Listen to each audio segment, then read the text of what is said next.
All right, welcome back, everybody, to another edition of the Rural Report. I am your Rural 2IC, and today we have a special guest, Nicole from Living Free in Tennessee. How are you today, Nicole? I'm doing great. How are you? I am great, thank you. Man, I am so excited about doing this one. I have watched your videos and your lives and everything. And when I reached out to you, because I've reached out to a lot of people, and you came right back and you was like, "Hey, I'll do it." And I'm like, Yeah, it was funny because I don't always answer that quickly, but you happened to hit the window when I was checking email that day. "Yes." And it's so funny because I try to reach out to a great number of people, and I really thought I already reached out to you. And I put a thing on my Facebook page. I said, who do you want? And one of your people, one of your friends, they was like, "Hey, you got to do Nicole." And I was like, "Did I? I don't think I've asked her." Well, here we are. Here we are. So I was looking through, and I have to say, you're on Facebook. You have your LFTN website. You have Holler Roast Coffee, which surprise, surprise, I have my Holler Roast Coffee. Nice. Yes. So, and I'm going to do this because this is going to be embarrassing. Uh, Somebody took and told me, "Hey, try Nicole's coffee," and I was like, "Oh yes, I need to." So I ordered it, and I tell you, I got the Dark Horse number 25. Excellent. So anybody, if you're looking for a great Christmas, that is a really good Christmas present. Maybe even for yourself. How many flavors do you have? I was going through your website on that. Okay, so it changes a little bit, but there are roughly 10 varietals at all times, and then we roast everything to order, so you can choose your roast level. And that ends up with what I call one of everything day from time to time, where there's 1 pound of every roast on every variety, which I had this weekend. But we do that because part of what makes us stand out is that the craft roasted experience and the fresh coffee is just a much nicer experience than stuff that's been sitting around a grocery store warehouse for a few months to a year. Oh yes, and I tell you, I ordered it. It came much quicker than I thought it was. I opened my mailbox and I was just like blown away by the aroma. And I was like, I'm so happy that I have a really good mailman that didn't take it. I've only had one package stolen one time, and it was in Utah. Well, I don't like thieves and I don't, condone any sort of thievery. But if I was a mailman, I would be tempted. Yeah, just think about how our letter carriers are, because they pick up all the packages once a day. Ooh, Here, I don't have to ooh. deliver them, and yeah, luckily, like the one who just retired only drank tea, so it wasn't a temptation for him. But we'll see. We'll see how Christmas season goes. Well, that might be a future branching out for you is maybe get a little bit of a tea. Yeah, well, I was gonna partner with Angie's Garden on tea, and I never got my end of that deal together where I had the affiliate links on because they do teas really well. And like they source their ingredients, they either grow them themselves or they source them from really trusted sources. So I Mhm. love their teas. I usually buy a set of their teas once a year. This year, because my whole house is ripped apart, I'm not ordering Mhm. anything like that because it's just like I don't have anywhere to put it. And if I do, it's gonna get dusty. So I'm waiting until the house is back together. That And I'm makes coming to sense. you from my camper studio where I live right now. You're a glamper. My glamper, yeah. Yes. All right. Well, I tell you what, for the maybe one or two people on the internet that don't know who you are, go ahead and just do a whole introduction of yourself. I am a chick who grew up in Oregon, and I was lucky because my mom was really into gardening and canning. And so I witnessed that as a child growing up.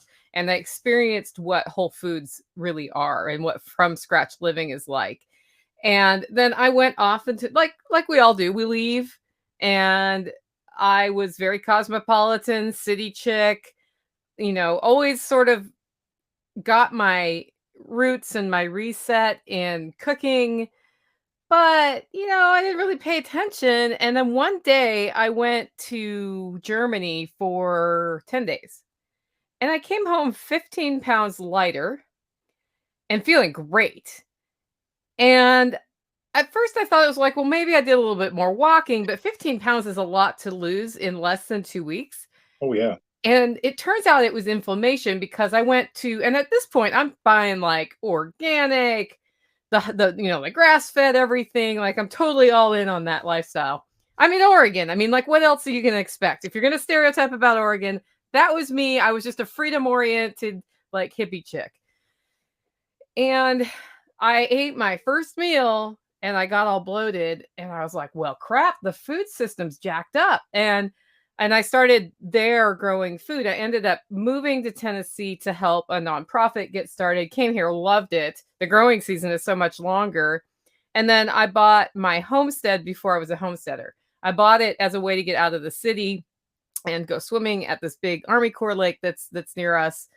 And within the first year had chickens, and like most homesteaders, chickens are the gateway drug to doing all the homesteading things. The next thing I knew, I had a gigantic garden. I was the person on speed dial in my county for canning questions. I was learning how to make cheese. I was thinking about milk goats, like all of those things. And it just, over the last 16 years, I've developed a homestead lifestyle. And of course, then that led into self-reliance. Mm-hmm. Because a lot of preppers come to homesteading from the end of the world as we know it standpoint. I came to prepping from the homesteading standpoint. Like when I first listened to Jack Spirko of the Survival Podcast, Mm-hmm. I was like, I'm a prepper. I didn't know that. It just seemed like logical when you live really far from a nearest grocery store Mm-hmm. to have a deep pantry. And when you are eating seasonally and living off the homestead to the extent that you can, you end up with this cycle of canning and using and storing. And so I finally just started a podcast as a way to help have like references I could send people to. And then a community started developing and people started moving near me. And like next thing I knew, there was this whole like LFTN / Holler neighbor movement going on. So Mm-hmm. during that time, if you listen to my podcast, like from the beginning, I was working at a job, and there's this day where I'm like, so I stopped working today because I'm going to kill myself if I keep that job. And I just kind of went whole hog into, how do I make money? Is it selling eggs? Is it growing pigs? Is it selling coffee? It ended up being selling coffee. Is it the podcast? It also ended up being the podcast. Like, what are the things I can do? Because what I can't do anymore is kind of have a life that's being lived for me. I need to live my life, and my priorities are important, and health is important. And when you're in a job where you travel all the time, and you're working for somebody, they make decisions over your life and you end up making unhealthy choices. Yep, absolutely been there, and I love that. And actually, that'll be one of the things I'm going to kind of segue into, because you was that city girl, and you just kind of took that leap of faith. And I was following, I think it was one of your live streams here recently. Might have been with J.A. Dudley, I think, where you was talking about that. You just went from kind of city, and you went out, and it took you what, like a year to kind of acclimate. Yeah.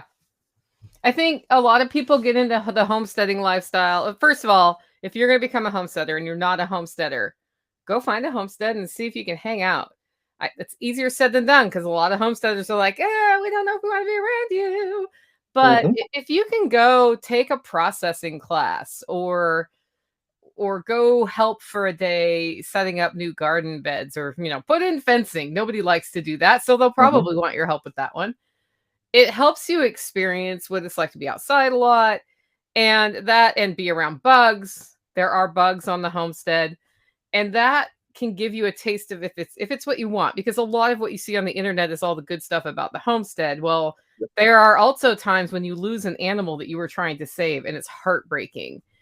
So it took me about a year here. It was a culture shock. I was also coming from the Pacific Northwest to Tennessee, so that was a different kind of culture shock. And I just remember the day I knew I'd arrived was I walked into my pump house, because when I moved here, I didn't know how to take care of a pump house or any of that. And by the first year, I knew how to fix everything, because you can't find anybody come out and fix something. No, Hmm. that's not going to happen. So I walk in to just check and make sure. I have a spring that fills a storage tank that we call the cistern. We pump from the cistern up the hill, and every so often the float valve forgets to refill the cistern. So I was just checking that and about to go on a walk with a friend, and my hair was about this long, like it's really long. And I opened the door, and an ant's nest overnight had built itself in the door and had all these larvae, and it just like fell all in my hair. Oh no. And I just was like, ugh, and I like backed out, and I was doing this, and my friends behind me doing that. And I was like, well, let's go for the walk. Like a year before, that would have caused a total mental breakdown for me. Mhm. Screaming would have ensued, running around, flapping my hands like that would have happened. And yeah, so that's when I knew. I was like, I have changed since I got out here. Like things that used to gross me out just don't Mhm. anymore. But Oh, yeah. when you're new on a homestead, things are going to gross you out that do. Some of them might always gross you out. Like chicken offal is just awful no matter how you slice it. Mhm. Oh yeah, yeah. And actually, you just recently put out a short, I think, where you had an audio little blooper where you did 45 minutes of this with no audio, but it was a learning experience. You were really glad because in that week's time, your whole viewpoint changed. Yeah, I had done an update on my word of the year, which is breakthrough this year. And my conclusion changed after spending one more week in another community because this year I've gone from, I've been out in a lot of different communities, which I think is important right now that we are connecting with each other and then connecting from group to group. Hmm. That's, everybody's like, we need an alternative system. That's the alternative system, is knowing each other and different groups knowing each other and finding relationships there, having ways to communicate. So I went to my last big event of the year, and I'm doing a debrief episode on Monday about that. But it, like, the people and the conversations I had there made me realize I was further along than I thought. There you go. That's a good thing on that.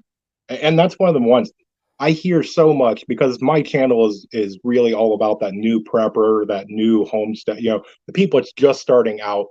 And it's that whole smaller channel, more intimate. I can get back to people where you get some of these other ones, like some of the people you talk to with Bear Independent. He's got a massive following, and so it's harder to have that intimate communication.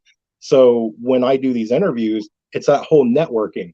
The maybe one or two people I haven't heard of you, but some of these other people I want to be able to help and bring together because we all don't know everything. Yeah, and I think it's important. So, from my marketing world before, there was a lot of jealousy in sort of the public policy arena I was working in. And, this group would have their following and that group would have their following, and they wouldn't want to cross pollinate as much. And I thought it was dumb at the time. By the Hmm. time we get into the homesteading and prepping area, every small community should be supported by larger communities. Hmm. We should cross promote each other's stuff. We should encourage the new homesteader when they're starting to share. Like right now, there's this wave, or Joel Salatin would say, there's a homesteading tsunami. There's all these people who are getting out to the land for the first time, getting their chickens, realizing how dang stressful that can be, figuring out how to make it not stressful, and sharing that on the internet. Oh yeah, And I think that's awesome.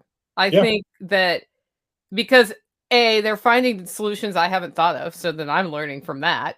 And B, that's really what happens, right? Like chickens are super easy, right? They Hmm. weren't the first year though. They were not. They just, things become easy as you work out your system for taking care of the thing. Hmm. Yeah, and it gives you a whole new perspective because just because you watch this person that's a real master at chickens or gardening or whatever, it may not work for you. And somebody else has that other method that you go, wait a second, if I put this and this together, it works for me.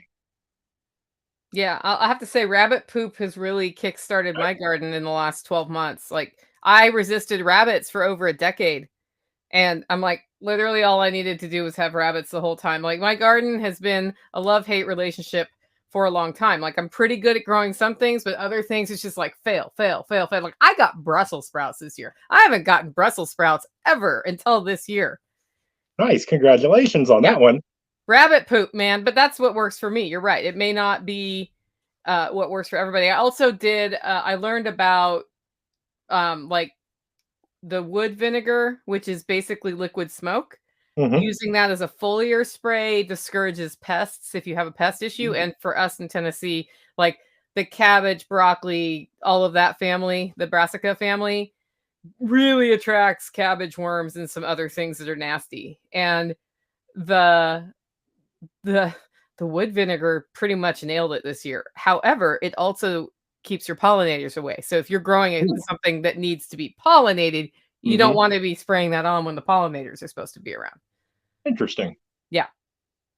Interesting. Well, and speaking of some of these names, so like we just said with J.A. Dudley, Bear from Bear Independent, John Willis from SOE, and not to mention Jack Spirko. So is there anybody you don't know?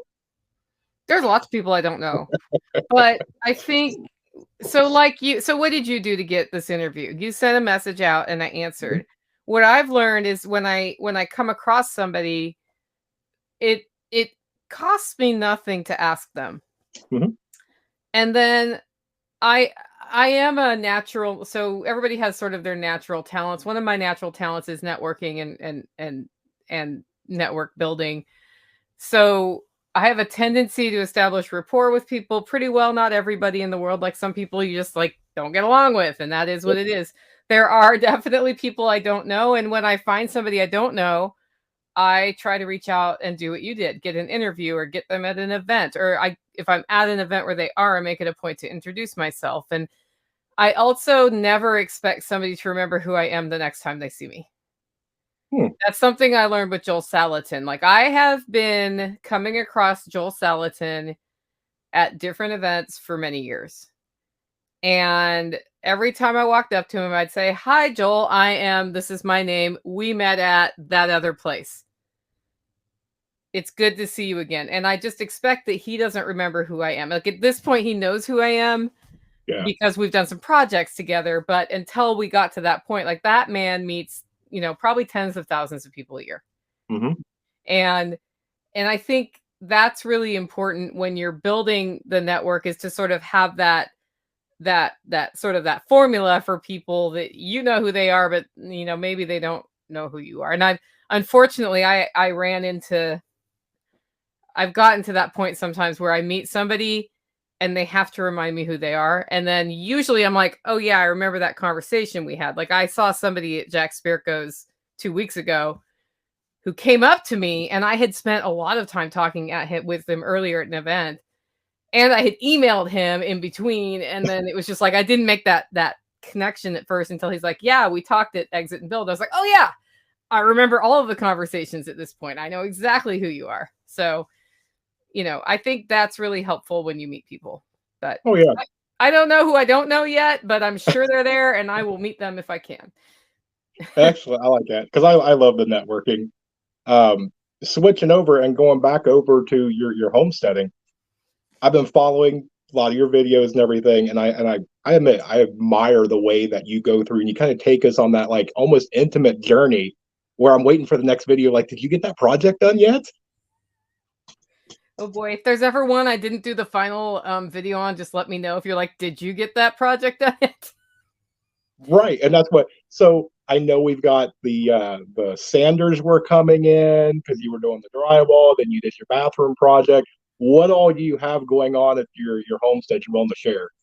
So I've been here 17 years now, I believe, 16 or 17-ish years. And the whole time, most of the effort has been outside my house. And in the last 2 or 3 years, inside the house is where I have put the focus. And I discovered some alarming things, including a small stream that was running under my house. Turned out I had a humidity problem. That was why we stopped that. And then I wanted to see why my floors weren't level. And it was in part because of the stream, in part because my floor joists are 2x4s, which caused me to decide to no longer have 2x4 joists. So we ripped all the floors out all the way to the dirt under my house, or the chert, which is what's under there. And we've been building from the bottom up. I did about half of what needed to be done before my spring workshop in April of this year. And then I was like so fed up with like constant construction that I took a break. And while I was at Spirko's, we ripped out the other half of the floor. And so at this point, I am living in my glamper Hmm. right outside my house. I have no water to the glamper because it's the time of year where things freeze. And I didn't feel like figuring out how to keep water running here. And I do have access to plumbing in my house, so I can just walk in there and brush my teeth or take a shower or whatever. But at this point, we have replaced all the joists in the house. I remodeled one bathroom at the beginning of the year. As a result of having to redo the joists, I had to rip out a different like half bath that I had just redone.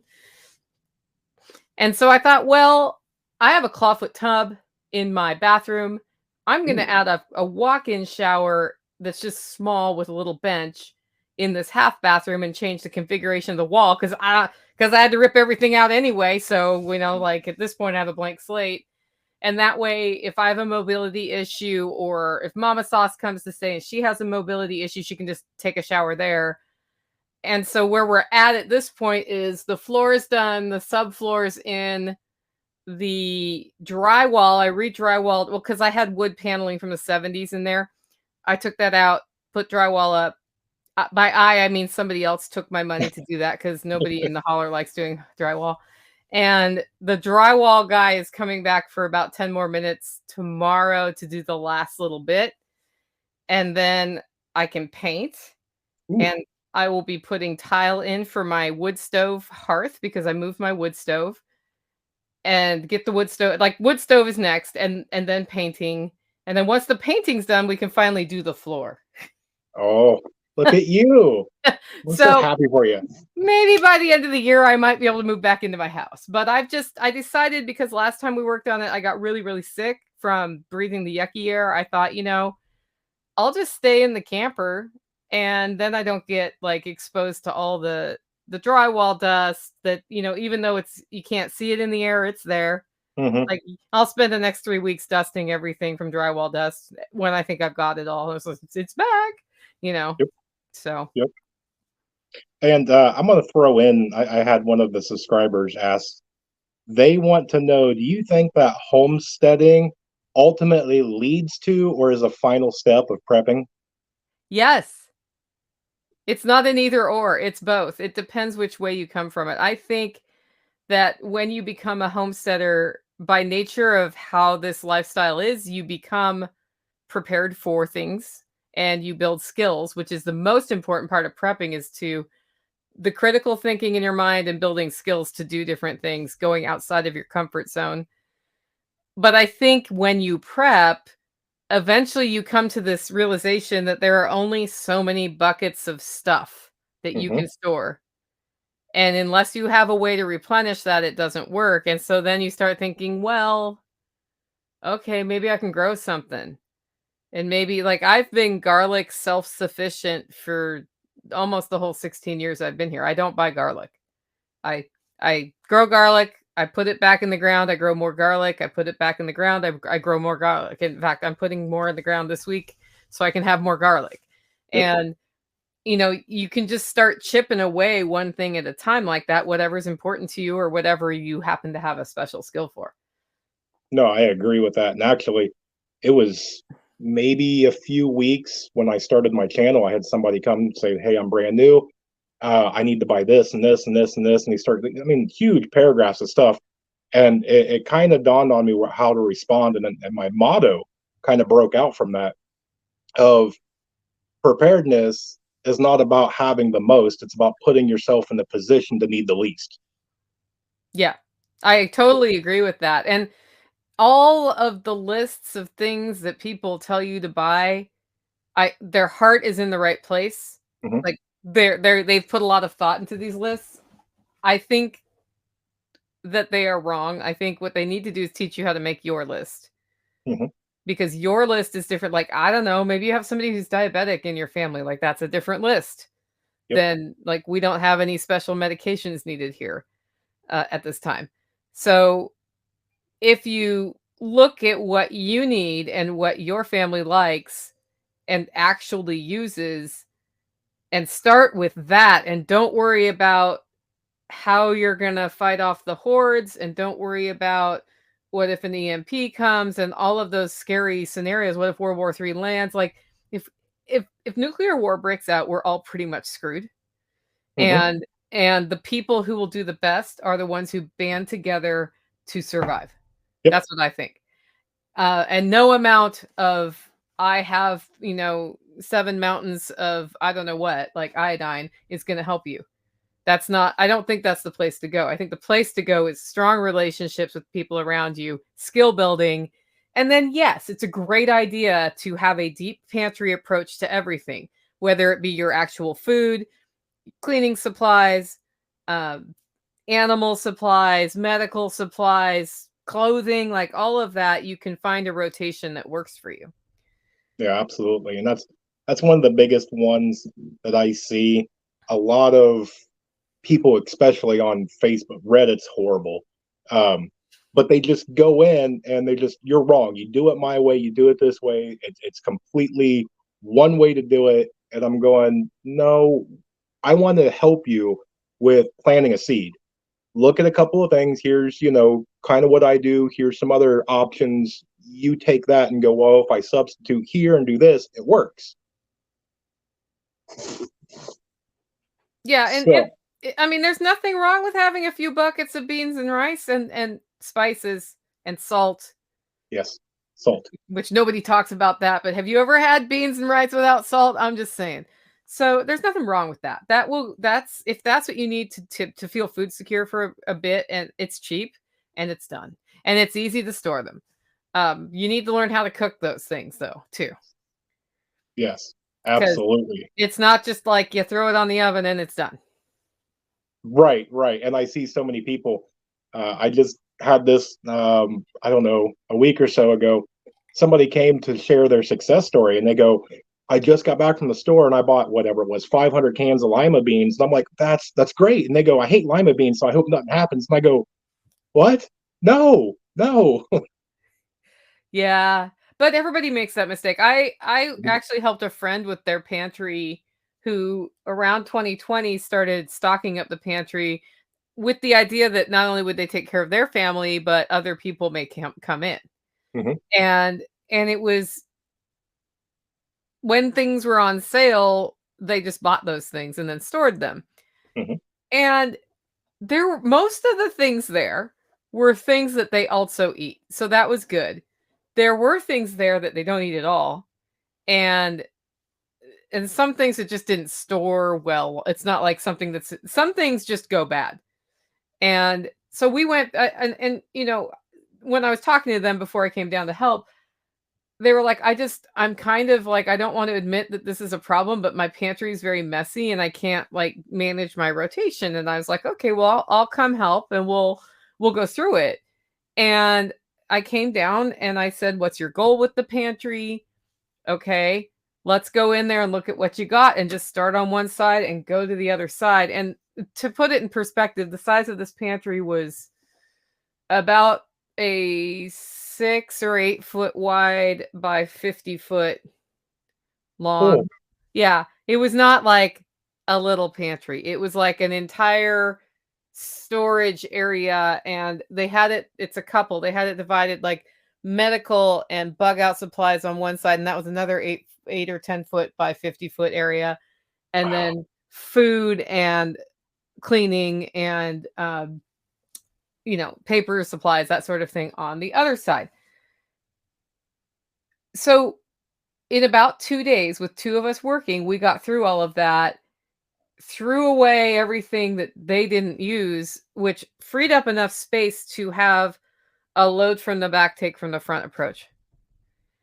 And, the person was a little embarrassed to ask, but almost everybody I know who starts trying to have a deep pantry without a method in place in advance goes through the phase of like, I need to buy everything that's cheap, Mhm. or I need to buy beans and rice, or I bought this list that somebody gave me And then it's like, well, crap, I've had those, whatever, little smokies around for 7 years now, and I don't even like little smokies, and it takes up all of my space, so I can't put my stuff away. So my stuff is on the floor in front of the shelf. That's Hmm. part of the learning experience, I think. Oh yeah. Yeah. I mean, failure definitely is a lot. I would say a good 3/4 of prepping is trial and error, and everybody has a different one. I actually just gave somebody what we do, where we take and make a weekly menu, and then what we do is we go from the kitchen to the pantry, and the pantry stocks the kitchen, and then you shop for the pantry to re-get whatever you took or need or what's on sale, to redo it that way. But I just talked to the other day. I talked to local prepper, and he gave me the idea of doing a go away bag. You ever heard of that? Is it different than a bug out bag? Yes. So what this is for something goes bad. You're in that SHTF situation, and you have somebody comes knocks on your door, and you don't know who it is, and you don't know quite how it is. Go away. Yeah. I have go away buckets with spices in them and salt that are mostly beans and rice and a Nice. few other things. But yeah, it's the same thing. Like, here's some food that'll last you a week or two. Yeah. Enough to go away. I've never thought of that, and I've Yeah. been doing it for a while, and I'm like, yeah, that's a really good idea. So it's that whole thing. It preparing and doing all this is a journey. You're never going to get to the end. You're never going to learn everything. So it's great to be able to talk with people like you guys, because you guys give me great ideas. Well, and I think it's really important to think about, how does being prepared improve my life right now? Hmm. Because if it doesn't improve my life right now, then that's effort that may never pay off. Now, that doesn't mean I never prepare for things that are unlikely to happen, but until I'm covered for the things likely to happen, I don't put a lot of attention there. And like, I had a bug out bag before I knew what a bug out bag was, because I had family members who go to the hospital with urgent things. And when the first time that happens, what you do is you end up at the hospital, you got your phone and no charger, you don't have any water, you don't have any food. The stupid cafeteria is closed because it's the middle of the night, you know, and your battery's going dead and you can't tell anybody where you are. And then you realize, oh, if I had a bag by the door with a couple bottles of water in it and some charge cables and some food, I'd be good to go. Maybe Yep. an extra sweater in case it's cold in the hospital. Like, oh, change of underwear. That can make your whole day better if you're going to be there a few days, right? And So, socks. yeah, socks are great. Yeah, extra socks. And so, like, going from having that bag to having something I can grab and go was not a big stretch. But Nice. that's I like life that. experience will teach you. It's like every Yeah. time something happens and you're like, I wish I had been prepared in this other way, you think, okay, does being prepared in that way, like, is that going to happen again? Okay, yeah, I think I will. Like, maybe having, here's one, burn cream. I have been in a couple of shooting classes recently. Both of them I got burned. And their first aid kit did not have burn cream. My Wow. car did not have burn cream. My bad on the second time not having burn cream with me, because the first time I got a third-degree burn here from a brass, and the second time I got, like, my gun was like, it's in a holster, but the very tippy tip of it is out the bottom of the holster, and that was hitting me in my skin. And you don't usually shoot your gun a bunch and then put it back in your holster, but in a class like that, you do. And then I was like, this is burning me on my belly, and I'm not very comfortable with that. That's awesome. Well, and it goes right there. You continue to train. You continue to learn. It's again, it's that lifestyle, to where I see people that they don't want to try something because I've gone 30, 40 years without doing it. Why should I do it now?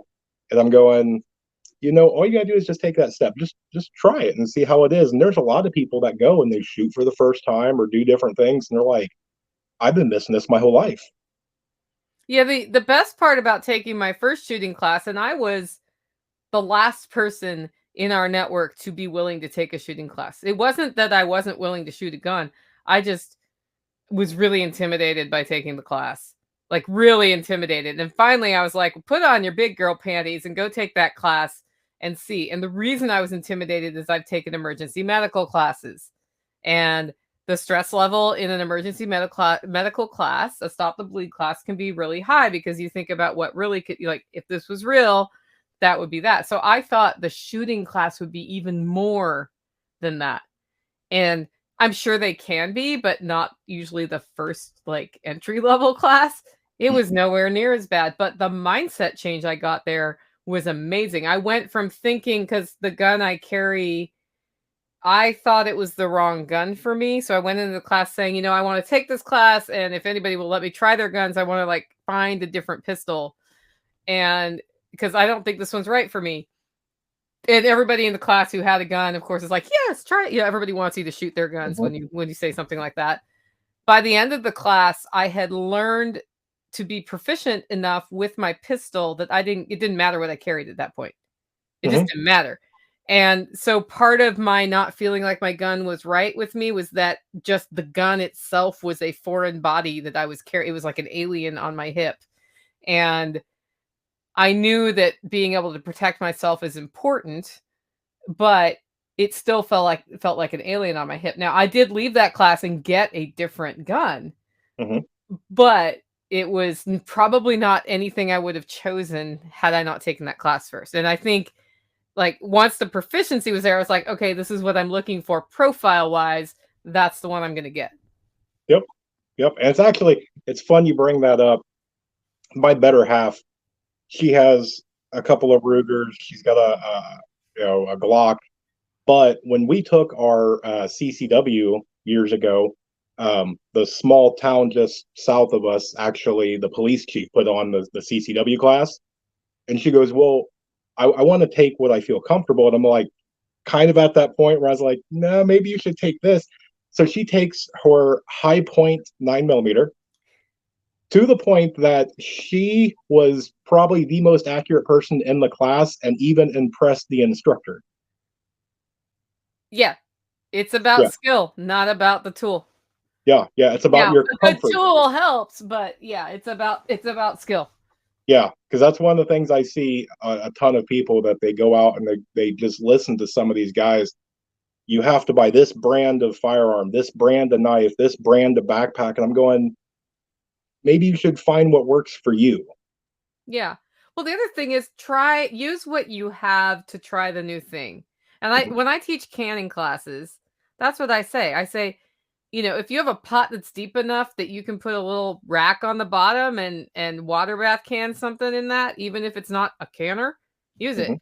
If you have a friend with a canner, use it. If you want a pressure can and you can't afford the All-American and you get the Presto, use it. I've used a Presto for 17 years and it works great. Somebody gave me an All-American. That's the only reason I have an All-American. Because they went from $280 to $580 in like 1 year. So, the All-American is better, but the Presto has been reliably canning all of my food for 16 years. And I've only replaced the gasket one time, and that was on spec. It wasn't necessarily that it stopped working. I just thought, well, the rubber's getting a little brittle, so I guess I'll put a new gasket on. That's literally all I've ever had to do to the Presto. So I really think, especially like when you try a new thing in the homesteading arena or else otherwise, look around and see what you can use to decide if you really like it. That's what I did with spinning. I started on a drop spindle and I liked it. And then I went somewhere and somebody had a spinning wheel and I took to that like a duck to water. And then I got a spinning wheel. And then once you go down this path, right, in the world of making fibers, you can get all sorts of like yarn winders and all of this stuff. And I'm like, I need this, I need this, I need that. I was like, no, I don't. I need to spin with my spinning wheel. And I'm pretty sure that 100 years ago, people didn't all have umbrella swifts in their house. Like they figured out how to get it done without all of that crap. And then I can decide which of those items I actually want. Oh, yeah. And actually, that brings up into the fun here recently. I kind of brought somebody a little new into the group, but looking at different group members, it's real fun to watch somebody's progression because they come in, with only the skills and knowledge they have. Sometimes it's a little, sometimes it's a lot, but it's always fun to watch because everybody, it seems like, gravitates towards like one or two specialties. Yeah, that's what Yeah. happens. I mean, that's 100% what happens. Hmm. And it's okay. I mean, that's actually why the Holler neighbors are so awesome because we all have different things we like to do. And, that kind of works. We didn't plan it that way. It's just it works complementarily. I was talking to somebody else who said, like I was doing this homestead mostly by myself for most of the advent of my homestead. And then when Tactical got here, it was like I had somebody else who was like all in on homesteading, working on the homestead. And what has happened is we have divided who runs one piece or another. And most of the division is along gender roles, not all of it, but most of it is. That's because he likes these things and I like those things. And we are cross trained, but it's interesting to see because you get a lot further by specializing, and that's okay. If you love the shooty stuff, then go do the shooty stuff. And if I love the canny stuff, then I'm going to do the canny stuff. That's why I learned how to make cheese because cheese is delicious. Oh, it is. Oh, it is. And I'm so jealous because I want to learn how to make cheese. My neighbors have goats, and I'm like, if you ever have a little extra, Do they have extra? well, they only have two goats, and so they kind of use it because they actually do it with they make lotions and some soaps and different things with it. I don't think they actually even drink or use it for ingestive purposes. And I'm like, can I just have a little bit? Yeah, I mean, see if they'll give you a gallon. You can make mozzarella. Goat Oh, mozzarella is delicious. yes. Now, yeah. Now I'm hungry. Thanks. You're welcome. Well, I'm not just because I snarfed food right before this. So All right. So some of your segments that you have in some of your videos, you cover everything. Like you said, canning, gardening, foraging, livestock. Um, I mean, just going over where do you where do you see your personal strengths when it comes to like prepping and homesteading? what has happened over the last few years is I've become a big picture role in this area in the homestead and in my community. So that has been to set the overall direction with everybody on what our priorities are. And personally though, my heart is in it's really in the food preservation and cooking arena, the fiber arena, and the gardening. Now, I oh yeah, medical for animals. So Tactical does most of the livestock care from day to day. And I used to do all that, but I don't do it anymore. But when one of them's sick or hurt, I'm the one who's there with the medical kit. Um, I don't know why that's happened, but that's also true with the humans around me. It's like I make the chicken stew when we have the flu. That's my job. And that's worked out really well. I have recently this passion for spinning wool has surprised me because I'm not a knitter, I'm not a crocheter. I just make yarn. And I I have knitted something since I started making yarn, but what I've come to is it's okay to just make yarn and give it to Mama Sauce and she knits, Mhm. which is where we're at. But I was surprised how much I like just like that whole experience of making it and then weaving. I really like weaving. So those are the places I've really focused recently. Nice. I like it. And I tell you what, watching some of your stuff, I mean, my areas of weakness that I am so excited to try and make time, which I know I've got to make time, is I want to do more food preservations of different methods, but also foraging and kind of that herbal sense of it. Yeah, foraging is a real wonderful addition to your life, and you'll find the herbal side of it I got into foraging because of mushrooms. I was already growing food and selling it at the farmer's market, and I got to know this chick in my area, and she foraged mushrooms, and I'd always been really afraid of it. And then she gave me some that she'd foraged, and the very next day I found some, and I drove all the way across my county 45 minutes to show her the mushrooms I found to verify they were what they were. They were oyster mushrooms. There's not a lookalike around here, really, but I didn't know that. And that started like this whole thing where I hike in the woods a lot, and then I would see a plant, and the next day I'd see a plant, and then the next day I'd see that. I'd be okay, I guess I got to figure out what that plant is, and then I'd look it up, and it would turn out to have a medicinal or edible property, and I would learn about it, verify it was what I thought it was, and then build it into our day-to-day, food. You can augment a lot of food just by foraging. Like I get lettuces from the hill, like not lettuces, but salad ingredients from the hillside and saute ingredients from the hillside. And at this point, now that I know what they are, when I see them growing on my property, I just let them grow. Like I have a whole lamb's quarter snarl that occurs every year. And it ends up taller than I am, but it reseeds itself every year. And young lamb's quarter is really delicious. So, but I think you'll find, like, not only is it fun to start with a few things by having somebody show them to you, but then you'll find this, it's almost like a spiritual connection with the plants. So you'll have self-discovery. Like the ones that speak to me have been all about respiratory issues. And I've been struggling with respiratory issues in the last 5 years or so. And so now I have like mullein tea that I'm ready to make at the drop of a hat, and peppermint and all of these other things that help with that. And it was just from walking in the woods and being like, who are you? You look interesting. I'm going to go look you up. I like it. Well, then tell me, is there anything that you're currently learning, or is there any areas that you want to expand or learn in? I feel like as a homesteader, you're always learning. And there are a couple of places that interest me. One, like the spinning of the wool, like that whole fiber world is totally new to me this year. So I'm 100% in a learning phase. I'm by no means a master of that. I can adequately make yarn now. I've gone from not fit to bale hay to you can actually knit with it. So that's good. But it's very inconsistent. And then the other thing, I just had in my head and I forgot. Oh no. I'm going to work on some memory building techniques. Send me that when you get it. I'm better at remembering what I was going to say. There's a second thing I'm working on right now, but yeah. You'll remember. I will right after the show. Yep. Oh no, I know what it is. Okay.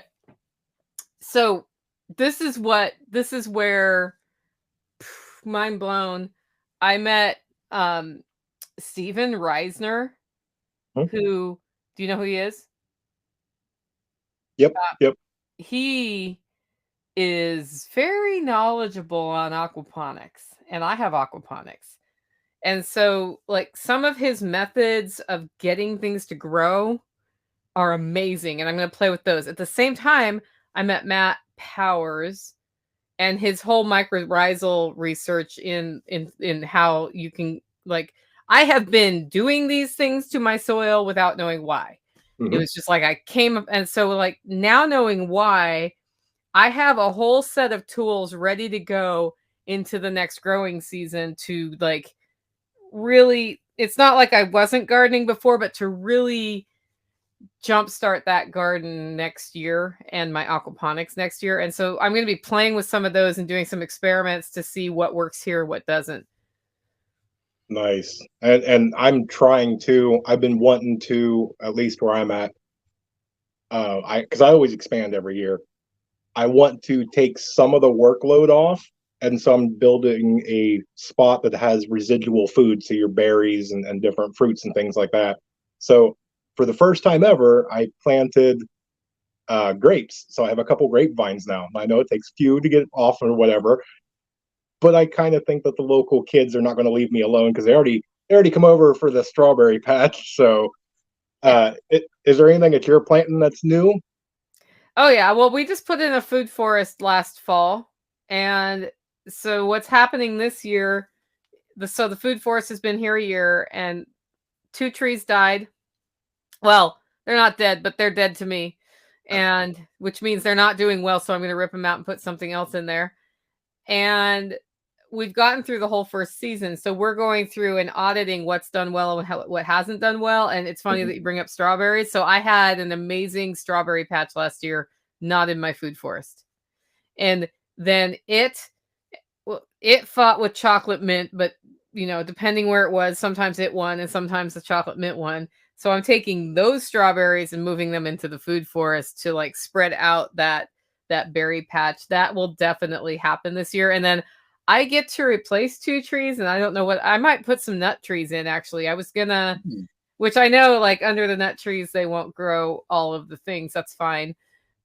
I might do that. We'll see. It was it was with hesitation that I put pears or apples in my food forest, and not surprisingly, the apple died. And that's because we have the cedar apple rust thing here, and they don't. And I got a rust resistant variety. It was not resistant enough. Like it was not ready for the holler. Well, and that goes with a few things. I think there are some people out there that watch a movie or see some video game, and they want to, gear up with a few things from Walmart and run out to the holler. And I'm going exactly what you said. Why don't you go hang out there for a day or a weekend and see how you like it? You're gonna be very alone. Hmm. Hmm. It's what's funny is like because I watch people come into the holler too now, and I've seen some folks come out here for a couple weeks and like start kind of going stir crazy because they're not accidentally coming across general population all the time like you do when you go to the store or go to the coffee shop or have a job that works with the public. They come out here and you have the great outdoors and we have neighbors and we see each other, but it's not like random chit chat chatter with people. Hmm. That's not here. And I love that. Not Yeah. everybody loves that. Oh yeah, yeah. And everybody's different because I've people that ask me, you live. I don't live way way out there. I'm probably, I don't know, 30, 35 minutes from a gas station, so I'm not like way out. But they asked me, they're like, what makes you move way out there?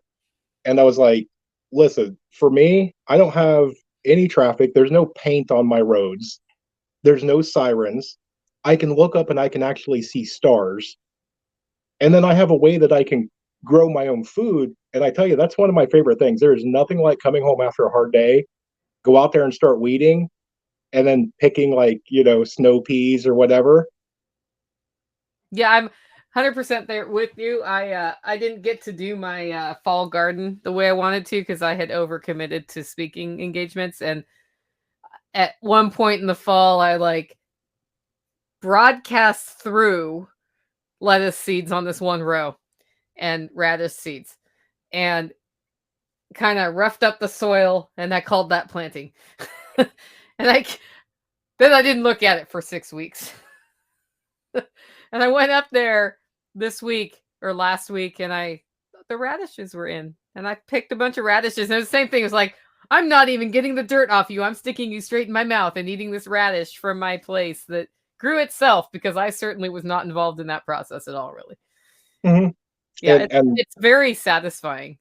oh, it is. It's extremely, and I love to teach new people because my better half, I plucked her right out of the city, uh, to the point, and she'll kill me when she watches this. She's never held a fishing pole until we got back together.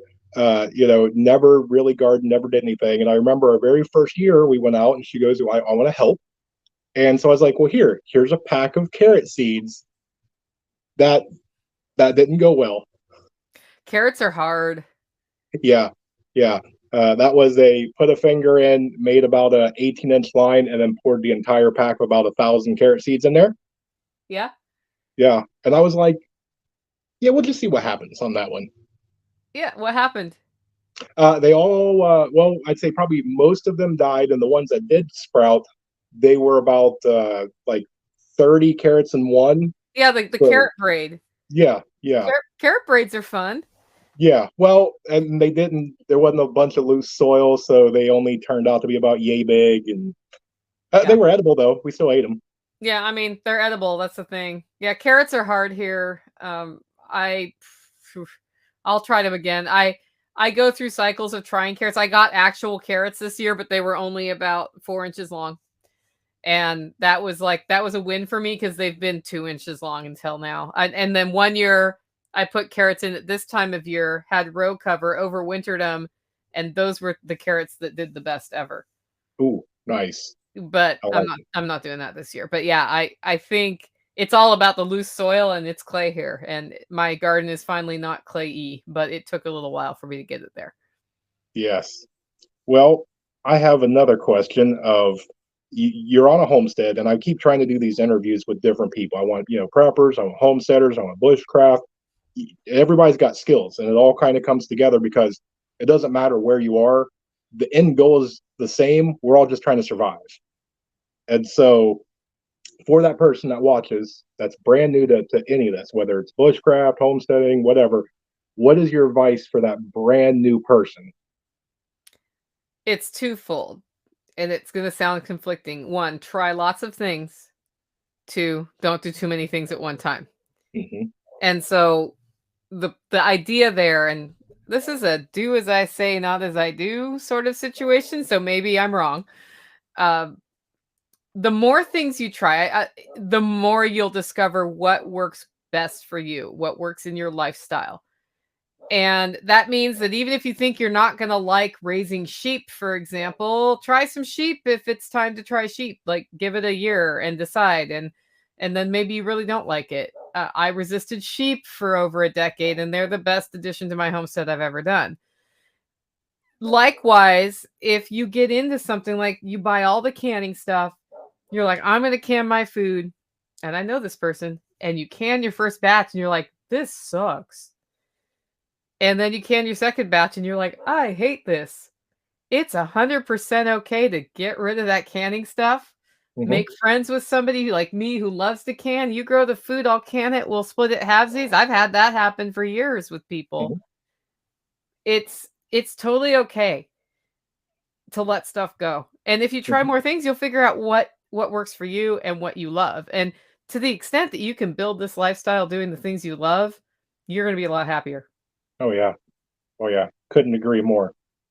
All right. Well, I tell you what, I've taken up a ton of your time. I know you were an extremely, extremely busy woman, so I will let it go. On, is there anything that you want anybody to know how they can get a hold of you? Your coffee, any things on self reliance, anything? Oh, sure. I have a podcast that comes out 3 to 4 times a week called Living Free in Tennessee. So you can search that on any podcatcher that you have or go to livingfreeintennessee.com. And also, like Christmas is coming, and a great gift that does not clutter up the house is premium handmade Dark Horse 25 or any other brew of coffee. We have gift wrapping options, we have sampler packs, we have all sorts of stuff you can give. I even, if you gift wrap it, I handwrite a card with your name with the message you want. So that, yeah, Yep. an actual Christmas card though, or if it's not Christmas that is being sent for, I have other cards. But that's all over at hollerroast.com. And actually, the Dark Horse one, I don't know if you know this, but $5 of that pound of coffee goes to a Hmm. charity. Hmm. So we will have a total at the end of November for the Dark Horse Lodge, which is a veterans retreat in Tennessee that just opened their doors this year. We've been supporting them for a few years, but they had to build it from scratch. And I'm so excited for what they're doing for combat veterans. Yeah, as soon as I saw that, that was mine. I was flipping through, going, I want that, I want that. And as soon as I saw Dark Horse, I'm like, nope, there it is, done, check, cash out. Nice. Yes. So I tell you what I'm going to do is I'm going to take your website and your YouTube. I'll put the links down here in the description. And I'm just going to say I appreciate so much taking time for the little guy. Don't have the huge subscriber base yet, but that's all about networking and You have everything. a So pretty good following.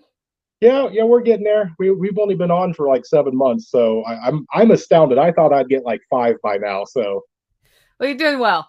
It looks like thank you're you. doing well. We're trying. So all right, I appreciate it. So with that, we're just going to sign off. So thank you so much. Thank you.